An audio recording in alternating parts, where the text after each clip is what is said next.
আমরা তাদের সাথে কথা বলবো, তাদের প্রতিনিধিরা, সাংস্কৃতিক প্রতিনিধিরা আমাদের দেশে আসবেন, আমাদের সাংস্কৃতিক প্রতিনিধিরা ওই দেশগুলোতে যাবেন। এই ধরনের একটা আঞ্চলিক বর্ষকে কেন্দ্র করে আমরা চেষ্টা করবো। আপনারা অনেকেই জানেন হয়তো ইরানিয়ান বা পার্সিয়ান যে নববর্ষ নওরোজ অনেকগুলো দেশে সেলিব্রেটেড হয়, তারা কম্বাইন্ডলি সেটা করার চেষ্টা করেন। আমরা সেরকম একটা চেষ্টা করব। এবং আবারও বলছি, মাননীয় প্রধানমন্ত্রী এই উৎসবটাকে খুবই গুরুত্ব দিচ্ছেন, কারণ আমরা সব রকম জাতিগোষ্ঠীকে একত্র করে বাংলাদেশি জাতীয়তাবাদের কথা বলি, এবং সেই কারণে এই উৎসবটা সবাইকে চমৎকারভাবে অ্যাকোমোডেট করতে পারে। পরিবেশ মন্ত্রণালয় ইটভাটায় কৃষি জমির মাটির ব্যবহার সম্পূর্ণ নিষিদ্ধ।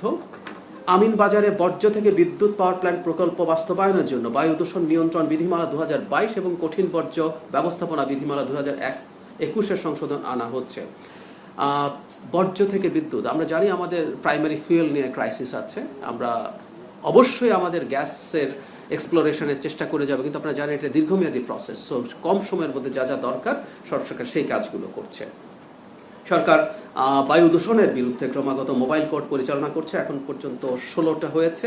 29,86,500 টাকা জরিমানা সহ 47টি মামলা করা হয়েছে। কোস্টগার্ড ও বন অধিদপ্তরের সমন্বয়ে সুন্দরবনে operation restore piece in Sundarban এবং অপারেশন ম্যানগ্রোভ শিল্ড নামের অভিযান অব্যাহত রয়েছে।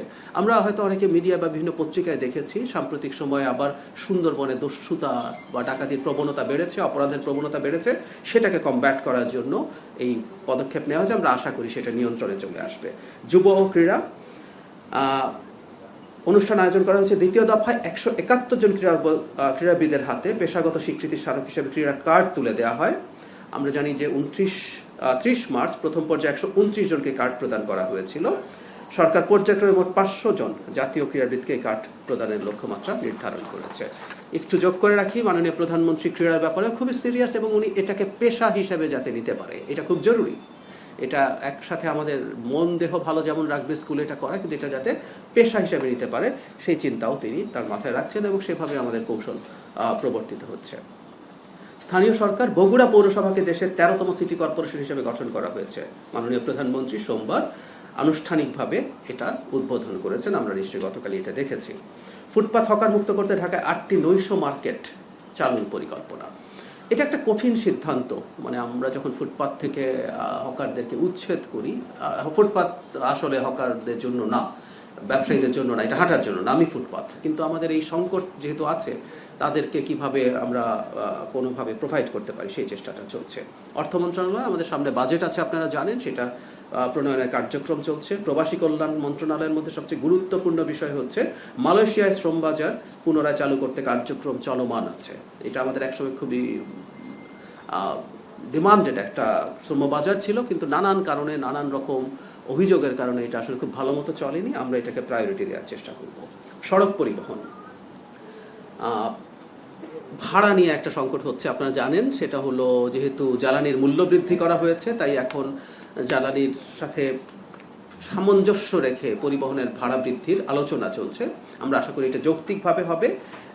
এটা নিয়ে আলোচনা চলছে সরকারের সাথে। জটিলতা নিরসনের প্রয়োজনে এসি বাসের ভাড়া 2 বা 3টি স্তরে নির্ধারণ করা হবে এবং আসন্ন ঈদে সেটা কার্যকর করা হবে। ঢাকার বাস টার্মিনালগুলোর পরিবেশ মানোন্নয়নে, বিশেষ করে টয়লেট ব্যবস্থাপনায় সিটি কর্পোরেশনকে নির্দেশ দেওয়া হয়েছে এবং সেইটা ব্যবস্থা নেওয়া হচ্ছে। মৎস্য প্রাণী সম্পদ সামুদ্রিক জলসীমা 58 দিন সকল মৎস্য নৌযান দ্বারা যে কোনো প্রজাতির সামুদ্রিক মৎস্য নিষিদ্ধকরণ কর্মসূচি 15 এপ্রিল 2026 থেকে 11 জুন 2026 পর্যন্ত কার্যকর রয়েছে। এই অভিযানগুলো চলছে, মোবাইল কোর্ট চলেছে, এবং এখানে কিছু আমাদের ডেটা আছে যে পর্যন্ত 7.153 মেট্রিক টন মাছ এবং 5.777 লক্ষ মিটার জাল জব্দ করা হয়েছে। একটি মামলা দায়ের, 2.8 লক্ষ টাকা জরিমানা হয়েছে, এবং বাকি জিনিসগুলো যেগুলো জব্দ হয়েছে সেগুলো বিক্রি করে 4.482 লক্ষ টাকা রাজস্ব অর্জিত হয়েছে। ডাক ও টেলিযোগাযোগ প্রযুক্তি মন্ত্রণালয় হাওর বাওর প্রত্যন্ত অঞ্চলের সুবিধাবঞ্চিত সম্প্রসারণ শীর্ষক প্রকল্পের আওতায় 25 ফেব্রুয়ারি 2026 থেকে 20 এপ্রিল 2026 পর্যন্ত 400টি ওয়াইফাই হটস্পট স্থাপন করা হয়েছে এবং 400 মিটার অপটিক্যাল ফাইবার মোবাইল অপারেটরদের নিকট হস্তান্তর করা হয়েছে। এটা খুবই গুরুত্বপূর্ণ। আমাদের এমন সব অঞ্চল আছে বাংলাদেশে যেগুলো খুবই যোগাযোগ বিচ্ছিন্ন হয়ে থাকে, সেখানে সরকার 400টা ওয়াইফাই হটস্পট স্থাপন করেছে। সকল জেলায় উচ্চগতির ব্রডব্যান্ড ইন্টারনেট জিপিওএন সংযোগ দেওয়া হয়েছে 3533টি। দুর্যোগ ও ত্রাণ বিভিন্ন সংস্থাকে অনুসন্ধান ও উদ্ধার কার্যক্রমের জন্য মন্ত্রণালয়ের পক্ষ থেকে 4,869টি যন্ত্রপাতি প্রদান করা হয়েছে। সেটা হচ্ছে দুর্যোগে সাড়াদানকারীদের প্রশিক্ষণ এবং বিশেষায়িত যন্ত্র প্রদানের জন্য প্রয়োজনীয় বরাদ্দ দেওয়া হয়েছে। আমরা আজকে খুব সকালেও ঢাকায় ভূমিকম্প হয়েছে, এর আগে আমরা একদিন ব্রিফিংয়ে জানিয়েছি এটার জন্য আমরা স্বেচ্ছাসেবক নির্ধারণ বা নিয়োগ এবং তাদেরকে ট্রেনিংয়ের কাজও শুরু করেছি। আমরা এগুলো কন্টিনিউ করে যাব। বিদ্যুৎ জ্বালানি, এটা নিয়ে নিশ্চিতভাবে আরও অনেক প্রশ্ন আসবে, তারপরও কয়েকটা জিনিস একটু জানিয়ে রাখি। সেটা হচ্ছে ফুয়েল পাস বিডি অ্যাপের পাইলটিং কার্যক্রমের বিস্তৃতি ঘটানোর জন্য মোটরসাইকেল রেজিস্ট্রেশনের জন্য ঢাকা ছাড়া আরও অনেকগুলো জেলাতে এটা করা হয়েছে। রেজিস্ট্রেশন হয়ে গেলেও সবগুলো জায়গা থেকে এখনও সরাসরি জ্বালানি গ্রহণ করা যাবে না। রেজিস্ট্রেশন হয়ে থাকলে ঢাকার যেসব উন্মুক্তগুলো আছে সেগুলোতে গ্রহণ করতে পারবেন। এখন পর্যন্ত রেজিস্ট্রেশন 1,70,000 প্লাস। আমি গতদিন আপনাদেরকে একটা কথা বলেছিলাম যে আমি কিছু ডেটা নেওয়ার চেষ্টা করব যে পেট্রোল পাম্পগুলোতে জ্বালানি সরবরাহ কি আসলেই কম হচ্ছে। আমি কিছু ডেটা নিয়েছি, আমরা আগামী সপ্তাহে আরও বেশি করে সেটা দিতে পারবো। পিডাব্লিউডি স্পোর্টস ক্লাব আসাদগেট একটা পেট্রোল পাম্প, এপ্রিল 2025 খেয়াল করবো অকটেন 3,15,000 লিটার অকটেন সাপ্লাই করা হয়েছিল। 1 থেকে 19 এপ্রিলের ডেটা আমাদের কাছে আছে। এই পেট্রোল পাম্পে 2,70,000 লিটার অকটেন অলরেডি সাপ্লাই করা হয়ে গেছে। খেয়াল করুন, 3,15,000 ছিল এপ্রিল 2015 পুরো মাসে, আর এই 19 দিনেই 2,70,000 লিটার এখানে সাপ্লাই করা হয়েছে। ডিজেল 1 লাখ, একই পেট্রোল পাম্পে 1,21,500 লিটার ডিজেল সাপ্লাই করা হয়েছিল পুরো মাসে এপ্রিল 25। 1,21,500 একই পরিমাণ ডিজেল এই এপ্রিলের 19 দিনে সাপ্লাই করা হয়ে গেছে। সততা তেজগাঁও, এটা আরেকটা পেট্রোল পাম্প, সেখানে অকটেন 1,35,000 লিটার সাপ্লাই করা হয়েছিল গত বছরের এপ্রিলে। 19 দিনে এই বছরের 90,000 সাপ্লাই করা অলরেডি হয়ে গেছে। 1,35,000, এটা 90,000। ডিজেল 3,01,000 সাপ্লাই করা হয়েছিল লিটার, এটা 19 দিনেই 1,80,000 সাপ্লাই করা হয়েছে। পূর্বাচল ট্রেডার্স পরিবাগ, এটা অকটেন 76,500 লিটার সাপ্লাই করা হয়েছিল গত বছরের এপ্রিলে, এবার 36,000 সেটা। পেট্রোল 58,500 ছিল, এটা বেড়েছে বরং এই 19 দিনেই 67,500। যে কথাটা আসলে বলতে চেয়েছিলাম যে আমরা আরো ডেটা দেব। কিছু কিছু পাম্পে যে কম ফিউল যায়নি তাও না, আমরা আবার এটাও বলছি না যে সবাইকে বেশি বা কম দেওয়া, মানে বেশি বা সমান দেওয়া হয়েছে। কিছু কিছু ক্ষেত্রে সাপ্লাই শর্টেজ আছে। আমরা এর আগে একদিন দেখিয়েছিলাম যে ওভারঅল সাপ্লাইয়ের 10 to 15% একটা শর্টেজ আছে, যেটা আসলে একটা গ্লোবাল ট্রেন্ড। আমি যেগুলোর নাম বললাম সেগুলোতেও যদি আপনি যান, যেখানে সাপ্লাই বেশি আছে সেখানেও লাইন দেখবেন। এই বেশিটা বলার কারণ হচ্ছে এটা, এখন ডিমান্ড আগে যা ছিল তার 3-4 গুণ ডিমান্ড তৈরি হচ্ছে, এবং অনেকে আমাদের আবারও বলতে চাই যে এক ধরনের প্যানিক বাইং হচ্ছে। এই কারণেই আসলে এই সংকটটা চলছে। আমি শেষ করব তার আগে মজুদের পরিমাণটা সর্বশেষ যদি জানিয়ে দেই। এটা হলো এই মাসের 19 তারিখ পর্যন্ত ডিজেল 1,22,633 মেট্রিক টন আমাদের এখানে মজুদ আছে। Octane 27,602 metric tonne, petrol 18,454 metric tonne, jet fuel 21,382 metric tonne. মজুদের খুব বড় সংকট নেই, সাপ্লাইয়েরও খুব বড় সংকট নেই, আরও জাহাজ আসছে। সংকটটা আসলে আমাদের চাহিদা ভীতি অথবা ব্যবসা। আমরা জানি এখনো এগুলো অবশ্যই সরকারের দায়িত্ব দেখভাল করার, কোনো জায়গায় বেশি দামে জ্বালানি বিক্রি হচ্ছে, সুতরাং এই জ্বালানি নেওয়ার প্রবণতা বেড়েছে। সংকটটা আসলে মূলত সেটা থেকে হচ্ছে।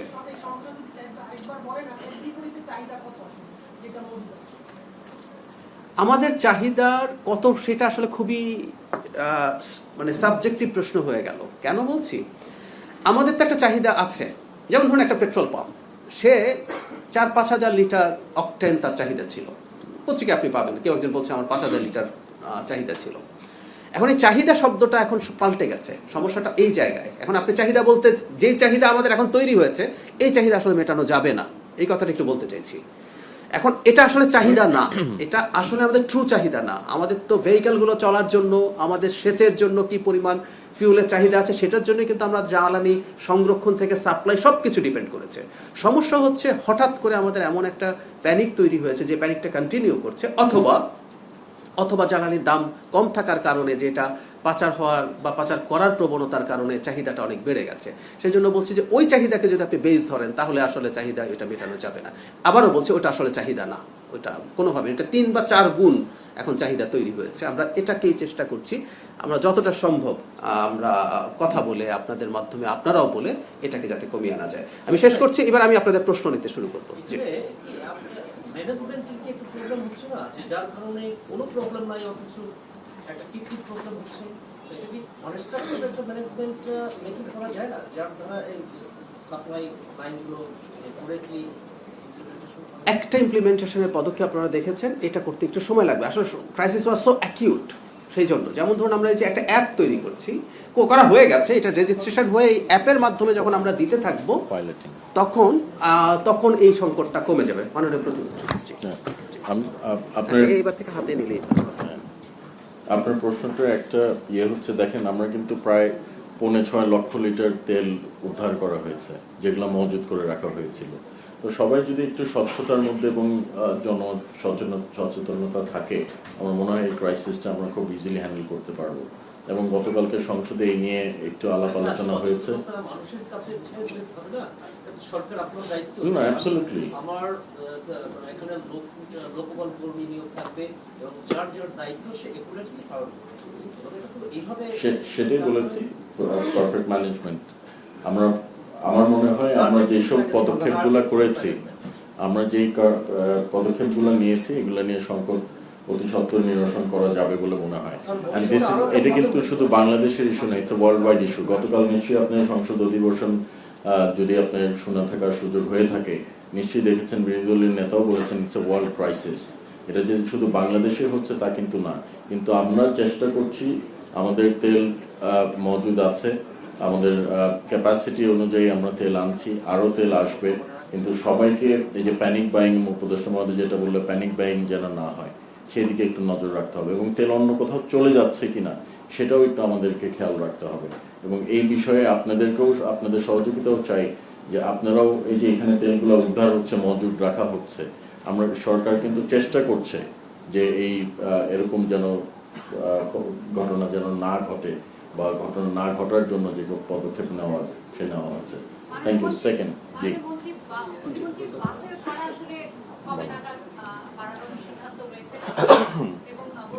বাড়ানোর সিদ্ধান্ত কেন?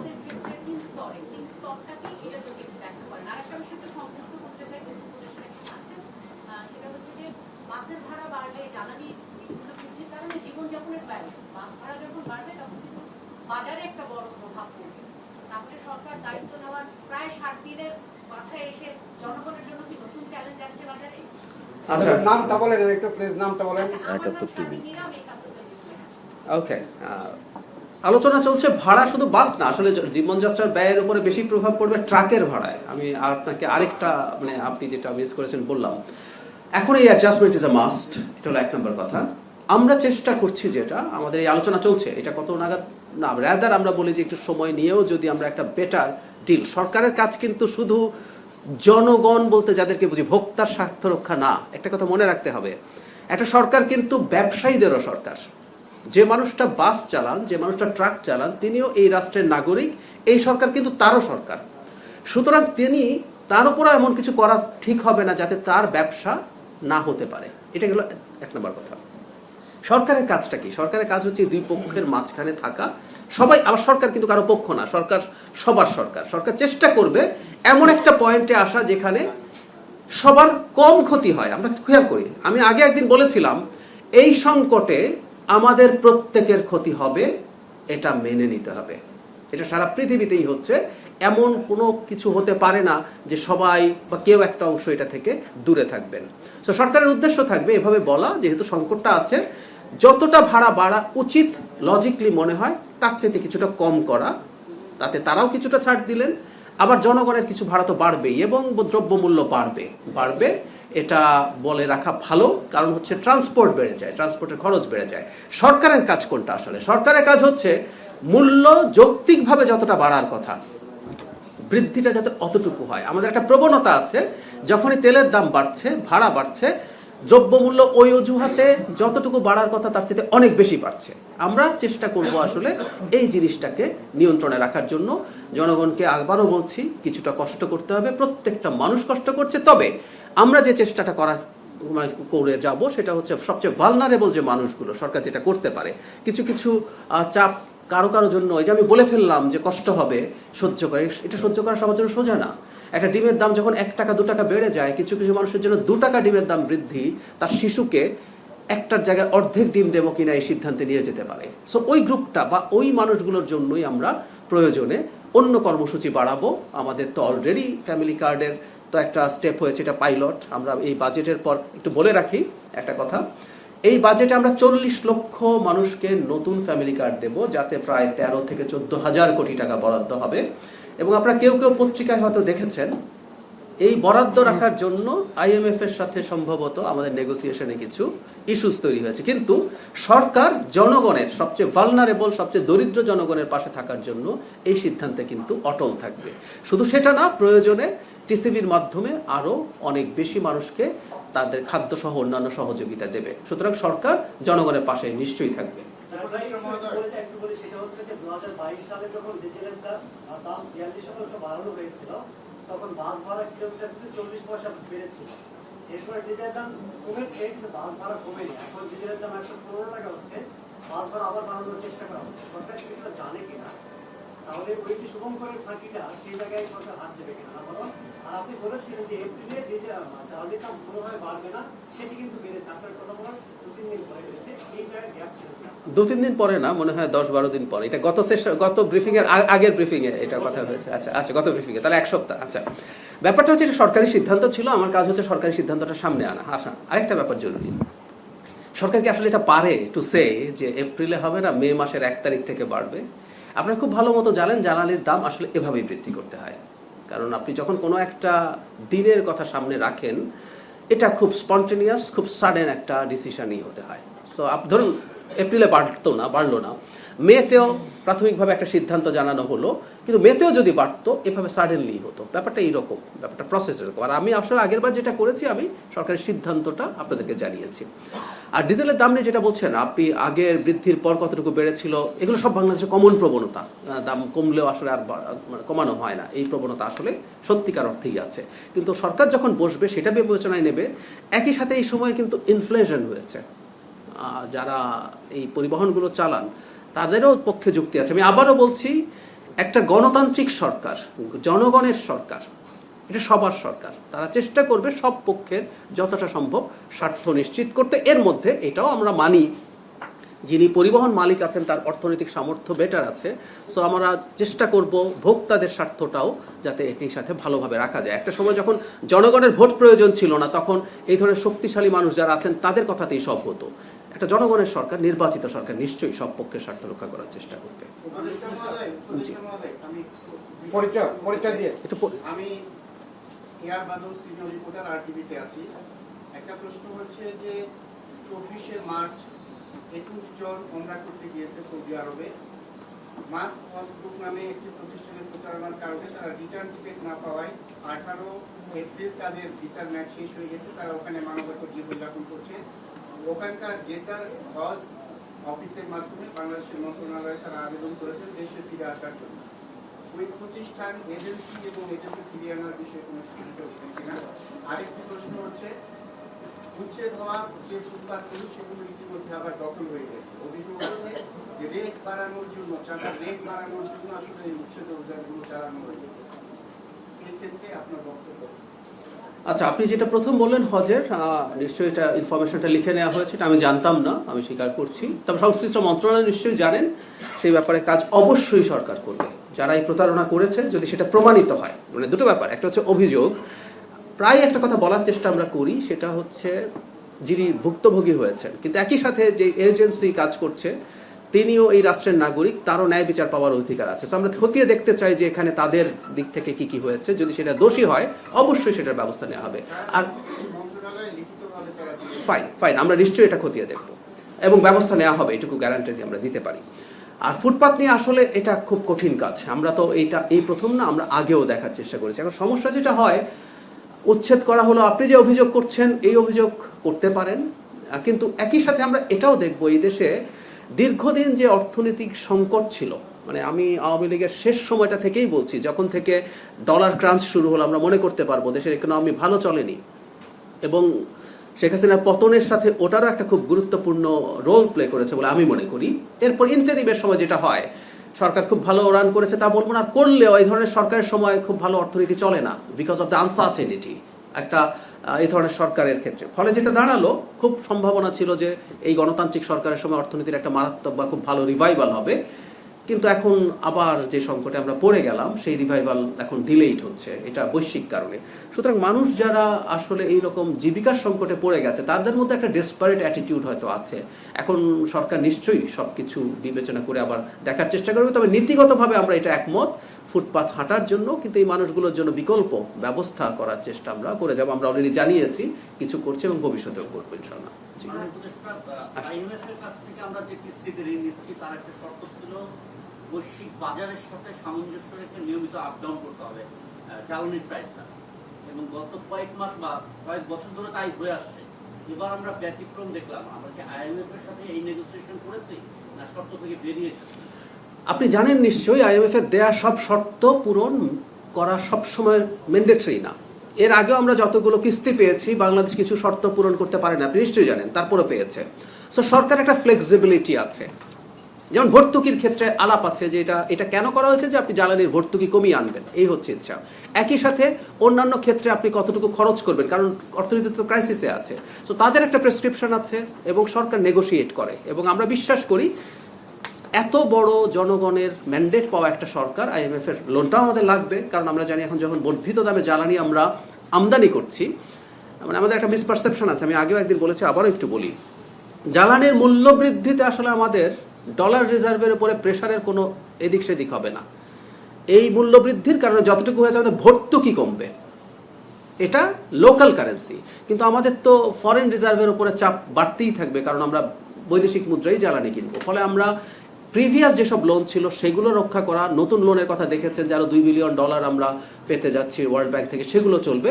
এবং IMF এর সাথে তার শর্তের বাইরে গেলেও এই নেগোসিয়েশনটা আমরা করতে পারবো, আমরা বিশ্বাস করি যে আমাদের প্রয়োজনটা বুঝে আমরা ওই লোনটা এনশিওর করতে পারবো, আমরা ওটা থেকে বেরিয়ে যাচ্ছি না। মাননীয় উপদেষ্টা, আমার একটা প্রশ্ন ছিল, আমি রুবায়ত, আমি দীপ্ত টিভিতে কাজ করি। সরকার ব্যাংক ঋণ প্রায় 7.5 মাসে 73,000 কোটি টাকা নিয়েছে, গতকালের একটি প্রতিবেদন ব্যাংকে, আমাদের অভ্যন্তরীণ ব্যাংক থেকে। এটি আগামীর জন্য আমাদের চ্যালেঞ্জ হবে কিনা, এর দায় তো আমাদের জনগণের উপরও পড়বে। নিশ্চয়ই জনগণের উপরে পড়বে ব্যাংক ঋণ যখন হয়, আর সরকারের ঋণকে খুব ভয়ঙ্কর ভাবে দেখাও মনে হয় ঠিক না। আমরা একটু অর্থনীতির যদি একটু বেসিক বলি, মানে একটা দেশের জিডিপির কত পার্সেন্ট সরকারি ঋণ হতে পারে সেটা একটা হিসেব আছে। আমাদের মতো দেশের জন্য কেমন, পৃথিবীতে এমন দেশ আছে যার জিডিপির 3-4 গুণ, জাপান তার জিডিপির 3-4 গুণ হলো তার লোনের ব্যাপার, আমরা ওই জায়গায় পৌঁছি নেই। আমরা এখনো রেড জোনে চলে গেছি তা না।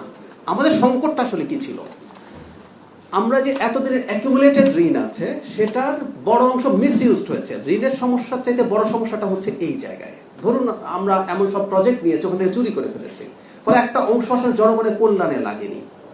আমরা এখন থেকে সরকারকে ঋণ আসলে করতে হয়, পৃথিবীতে ঋণ ছাড়া আসলে কোনো সরকার নাই। মানে এটা বলা হয় বাজেট, ব্যক্তির আর সরকারের বাজেটের ডিফারেন্স আছে। ব্যক্তি আয় বুঝে ব্যয় করে, সরকার ব্যয় বুঝে আয় করে। আপনি ব্যয় ঠিক করেন, তারপর আসলে আপনি দেখেন কত আয় করতে পারলেন, যদি না পারেন কম হয়, সারা পৃথিবীতেই শর্ট হয়, এবং বাকিটা আপনি লোন নেন।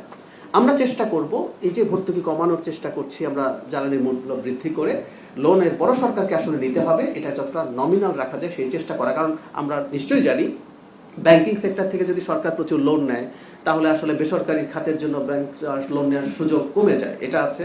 আর যদি আমরা বাংলাদেশ ব্যাংক বা টাকা ছাপিয়ে যদি নেওয়া হয় সেটা ইনফ্লেশন ট্রিগার করে, সব সংকটগুলো আমরা জানি। কিন্তু আমি এই কথাটা বলতে চাই, সরকার যদি লোন নেয়, লোন নেবে সেটা জনগণের কল্যাণের জন্যই হবে, এই টাকা চুরি হবে না। আমরা আগের সাথে একটা বেসিক ডিফারেন্স হচ্ছে এটা। একটু সেগুলো সাংবিধানিক কারণে হলো। তো সেখানে গণভোট অধ্যাদেশটাও তো বাকি হলো, সেইটা আবার বললেন যে সেগুলো বিল আকারে আবার আসবে। গণভোট অধ্যাদেশটা যেটা বিল আকারে আসবে না, নাম্বার ওয়ান। নাম্বার টু হলো গত বছর ডিসেম্বরের 9 তারিখে যুক্তরাষ্ট্রের সাথে যে আমাদের বাণিজ্য চুক্তিটা হয়েছে, সেটা নিয়ে সুশীল সমাজের প্ল্যাটফর্ম তারা আসলে এটা নিয়ে রাস্তায় যাচ্ছে না, হচ্ছে এটা বাতিল করার কথা বলছে সরকারের এই ব্যাপারে। আচ্ছা, প্রথম হচ্ছে গণভোট নিয়ে আমার মনে হয় জবাবটা মাননীয় স্বরাষ্ট্রমন্ত্রী খুব ক্লিয়ারলি দিয়ে দিয়েছেন। মানে এটা আসলে আইনে পরিণত হওয়ার প্রয়োজন নেই। খেয়াল করুন, এটা একটা গণভোটের জন্য অধ্যাদেশ। এটা কিন্তু এমন না আরো আমরা যতগুলো অধ্যাদেশ আইনে পরিণত হয়েছে প্রত্যেকটার ফিউচার ইমপ্লিকেশন এন্ড ইম্প্যাক্ট আছে। গণভোট অধ্যাদেশ হলো এই একটা গণভোটের জন্য। এই গণভোটটা তো হয়ে গেছে এবং এটা একটা রিয়ালিটি। সো আপনি এটাকে আইনে পরিণত করে আসলে কিছু অর্জন নাই। আপনি তো এটা আর নতুন কোনো গণভোট এটা দিয়ে করবেন না, সেটা একটা ব্যাপার। আর যে চুক্তিটা হয়েছে, এই চুক্তিটা নিয়ে আসলে আমার মনে হয় সমাজে আরো কথাবার্তা হওয়া দরকার আছে। কথাবার্তা হোক, কিন্তু যে চুক্তিটা হয়েছে এই চুক্তিটা আমাদের জায়গা থেকে অবস্থান হচ্ছে এটা রাষ্ট্র করেছে, এই চুক্তিকে রাষ্ট্রকে সম্মান করতে হবে। বাতিল করার চিন্তা অন্তত এখন পর্যন্ত নেই। তারপর আমরা যেটা সবসময় এনকারেজ করি, সিভিল সোসাইটি বা অন্য যারা যারা আছেন, যারা এই ব্যাপারগুলোতে এক্সপার্ট, তারা এটা প্রবলেমস, প্রোজ এন্ড কনস নিয়ে আলোচনা করুন। এটা চলুক আমাদের সমাজে। তারা বলছেন, আমি আবারও বলছি, it's too early to decide. এই আলোচনাগুলো চলুক এবং এই চুক্তির স্বার্থের পক্ষে যারা বিপক্ষে বলছেন তারা নিশ্চয়ই কিছু পয়েন্ট ফাইন্ড আউট করেছেন। আমাদের এটা মনে রাখতে হবে কোন প্রেক্ষাপটে আমরা চুক্তিটা করেছিলাম। আমি যদি এটাও বলি যে আমরা যদি এই চুক্তিটা না করতাম তাহলে কি কি হতে পারতো, আমরা ট্যারিফের ইস্যুগুলো সম্পর্কে নিশ্চয়ই জানি। সুতরাং আমরা যখন সবগুলো একত্রে নিয়ে বসবো কম্প্রিহেন্সিভলি, তখন বোঝা সহজ হবে। আমি আবারও বলছি, আমরা এই আলোচনা চলুক, এটা চাইছি। সরকার একটা কিছু করেছে বলেই সেটা মাথা পেতে নিয়ে ভালো হয়েছে বলতে হবে, এটা আমিও মনে করি না। আমি সরকারের থেকেই কথাটা বলছি। This is why I am encouraging you যে আপনারা এই জিনিসগুলো নিয়ে কথা বলুন। পত্রিকায় এডিটোরিয়াল লেখা হোক, সাব এডিটোরিয়াল লেখা হোক, আপনারা টক শো হোক, রাউন্ড টেবল হোক, আমরা এটা এনকারেজ করছি। জি, আচ্ছা, উনি বলছেন একটু আপনার জ্বালানি সংকটের সময় আপনারা বিদ্যুৎ সাশ্রয়ের জন্য অনেক পদক্ষেপ নিয়েছেন, দোকানপাট বন্ধ। অথচ ঢাকা শহরে প্রায় 20 লাখ অটোরিকশা আছে যেগুলো আপনার গ্যারেজ থেকে চার্জ দেওয়া হয়, গ্যারেজে কোনো মিটার নেই। এই বিষয়ে অবৈধ এই চার্জ দেওয়া, যে 12 লাখ বা 15 লাখ বা 20 লাখ অটোরিকশার বিষয়ে কোনো সিদ্ধান্ত নিতে বলবেন যে আমি আপাতত একটা কথা বলি, আমাদের যে সংকটটা এখন তৈরি হয়েছে, আমি আগে একদিন বলেছিলাম যেই ধরনের ভেহিকেল চলে, আমাদের কিন্তু আস্তে আস্তে ইলেকট্রিক ভেহিকেলে যেতে হবে এবং আমরা তো মানে কার অ্যাফোর্ড করা তো সবার জন্য সম্ভব না। সো যেই ধরনের ভেহিকেল আমরা দেখি, অটোরিকশা, এগুলো আসলে এনকারেজ করতে হবে। এটা হলো বেসিক প্রিন্সিপাল। ভবিষ্যৎ ওই দিকেই যাচ্ছে। কিন্তু আমি বলছি এগুলো যথেষ্ট মেকানিক্যালি সেফ না। এগুলোর মধ্যে আসলে নানান ঝামেলা আছে এবং অ্যাক্সিডেন্ট হয় প্রচুর। নাম্বার 3, এই মুহূর্তে যেটা আমাদের ফিউলের একটা ক্রাইসিস আছে, আমাদের এই ভেহিকেলগুলো একটা ভালো সাপোর্ট আমাদের জনগণকে দিচ্ছে। চার্জের ব্যাপারে আমি আপনার সাথে একমত যে এখানে প্রচুর টাকা অপচয় হয়, কিন্তু চার্জের ক্ষেত্রে যতদূর আমি বুঝি, এটা আমি আমার সেন্স থেকে বলছি, আমাদের পিক আওয়ারে সাধারণত এনারা চার্জ দেন না। এই চার্জগুলো হয় মূলত সম্ভবত রাতের দিকে। ফলে ওই সময় আমাদের কিছু এক্সেস বিদ্যুৎ বা বিদ্যুতের চাহিদা খানিকটা কম থাকে এবং এতে হয়তো প্রেশার হয় না। তারপরও যে কোনো রকম কোনো মিটার ছাড়া, কোনো রকম কোনো খরচ করা ছাড়া চার্জ দিচ্ছেন, এটা না। এই নীতিমালা আমরা তো এগুলোকে স্বীকৃতি দিতে হবে। সো আমরা একটা নীতিমালা করব যেখানে কি স্ট্যান্ডার্ড থাকবে, কি কি ক্রাইটেরিয়া থাকবে এই ভেহিকেলগুলোর, কি কি সেফটি থাকবে, এগুলোর লাইসেন্সিং হবে, তখন সবকিছু একটা স্ট্রাকচারে আশা করি আসবে। আমরা কিন্তু 2 মাসের সরকার, আমাদের আরেকটু সময় নিশ্চয়ই লাগবে। জি, আমরা শেষ করতে চাই। সামাজিক যোগাযোগ মাধ্যমে নানা প্রশ্ন তৈরি হচ্ছে। রাশিয়ার কাছ থেকে তেল নেওয়ার জন্য যখন অনুমতি প্রয়োজন হলো, প্রশ্ন হচ্ছে যে কি কি বিষয়ে আসলে সরকারকে যুক্তরাষ্ট্রের কাছ থেকে অনুমতি দিতে হবে। এর কোনো ধারণা আপনার সরকার 2 মাসে করতে পেরেছে কিনা? রাশিয়ার সাথে আসলে অনুমতি না, রাশিয়ার ব্যাপারে অনুমতিও প্রশ্ন না। রাশিয়ার ব্যাপারে আমেরিকার অ্যাপ্রুভাল, স্যাংশন দেব না, এই অ্যাপ্রুভাল সবাইকেই নিতে হয়েছে। আপনি খেয়াল করবেন, রাশিয়ার তেলের যে ক্রুড, ইনফ্যাক্ট এই ক্রুড আমরা আনতে পারি না। পৃথিবীর খুব বেশি দেশ এই ক্রুড রিফাইনও করতে পারে না। আমরা জানি প্রত্যেকটা রিফাইনারি আসলে স্পেসিফিক ক্রুডের উপরে ডিপেন্ড করে। ভারতও যখন করেছে, এত শক্ত এলাই এবং এত শক্তিশালী দেশ, তাকেও এই পারমিশন আসলে নিতে হয়েছে। কারণ হলো আমেরিকার ঘোষণা ছিল এই তেল নিলে তার উপরে স্যাংশন আসবে। সেই কারণে এটা আসলে বাইল্যাটারাল ইস্যু এবং যত দেশ এই কাজ করেছে, তো ভারতের মতো দেশকেও তার আমদানি বাড়ানোর জন্য এটা করা হয়েছে। এরকম আর কোনো ইস্যু আসলে না। আবারও বলছি, এই যে চুক্তি আছে এরও কিছু ফ্রেমওয়ার্ক আছে, এটার অংশ ছিল না। আমি শেষ করবেন মাননীয় প্রতিমন্ত্রী কনক্লুডিং রিমার্কের মাধ্যমে। ধন্যবাদ মাননীয় উপদেষ্টা। আজকে প্রেস ব্রিফিং এ খুব প্রাণবন্ত এবং খুব গুরুত্বপূর্ণ বিষয়ে আলাপ আলোচনা হলো। আপনাদের সাংবাদিক ভাই বোনদেরকে আন্তরিকভাবে ধন্যবাদ। আমাদের মন্ত্রণালয়ের বিষয়ে একটু জাস্ট এক লাইনে একটু আপডেট দিতে চাই। আমরা মিস ইনফরমেশন, ডিসইনফরমেশন নিয়ে আমরা কাজ করছি, যেন পার্টিকুলারলি অনলাইন পোর্টালগুলোতে মিস ইনফরমেশন এন্ড ডিসইনফরমেশনে অনেক সময় সয়লাভ হয়ে যায়। সো এই বিষয়ে আমরা একটু কাজ করছি এবং আমরা অচিরে এই বিষয়ে আপনাদেরকে আরো অবহিত করতে পারবো। আর বিশেষ কোনো আপডেট আমাদের কাছে আর নেই। আগামী সপ্তাহে ইনশাআল্লাহ আমরা আবার প্রেস ব্রিফিং করবো। সকলকে আন্তরিকভাবে ধন্যবাদ। আসসালামু আলাইকুম।